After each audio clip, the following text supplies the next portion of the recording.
Matapos maharang ang mahigit 1 toneladang droga sa checkpoint ng Pinagkurusan, Alitagtag, Batangas.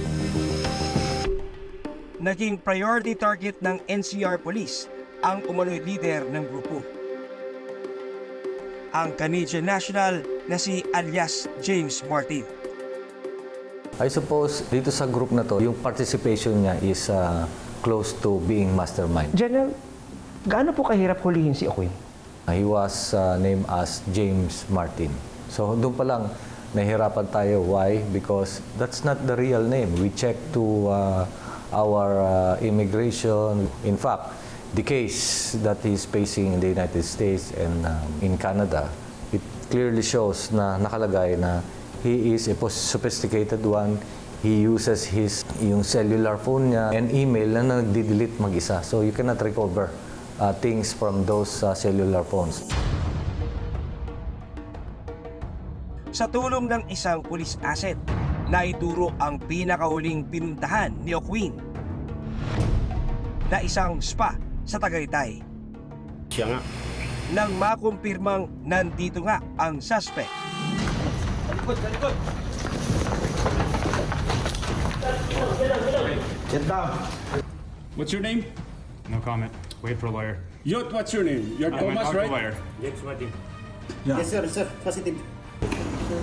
Mr. Thomas Gordon Okwin, also known as James Toby Martin.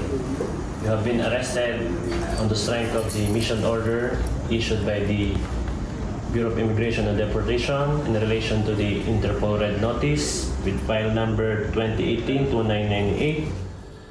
Dahil sa ipinalabas na Interpol Red Notice, dinakip agad si alias James Martin.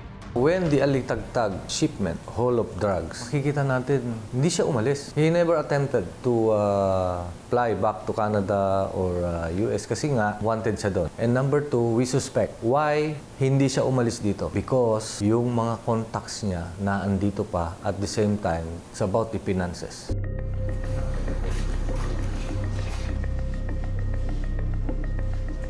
Nang inspeksyonin ng kanyang bag, nakita ang ilang plastic ng hinihinalang shabu, cocaine, at ecstasy. Medyo malaki yun. It's about 8 grams and 40 grams shabu and cocaine. Nakuha rin ang 7 cellphones at isang tablet na pinaniniwalaang ginamit sa kanilang operasyon. Kabilang na rin ang peke niyang passport at mahigit 5 ID na iba-iba ang pangalan.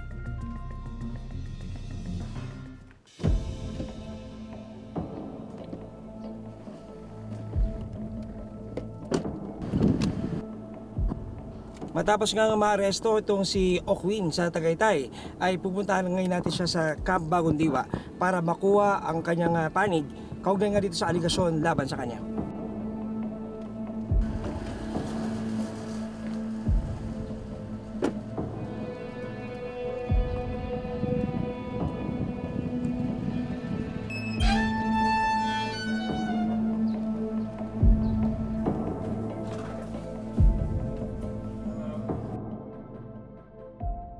Sir, a pleasant afternoon. First of all, we just want to find out how you are. How are you, sir? How are you, Sir James? I'm good. Thank you very much, but I have no more comments for the media. Thank you for your time. Goodbye. Does your parents know, sir, that you're already here in the Philippines?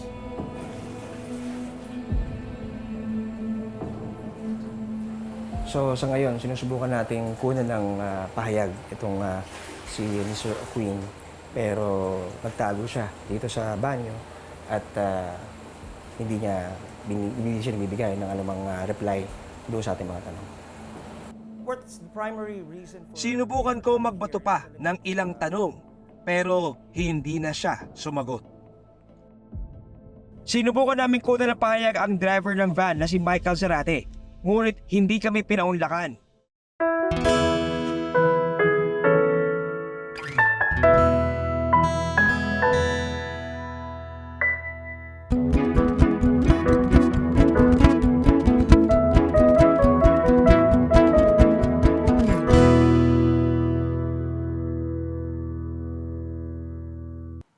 Maraming salamat sa pagtutok sa Eyewitness, mga kapuso. Anong masasabi nyo sa dokumentaryong ito? I-comment na yan at mag-subscribe sa GMA Public Affairs YouTube channel.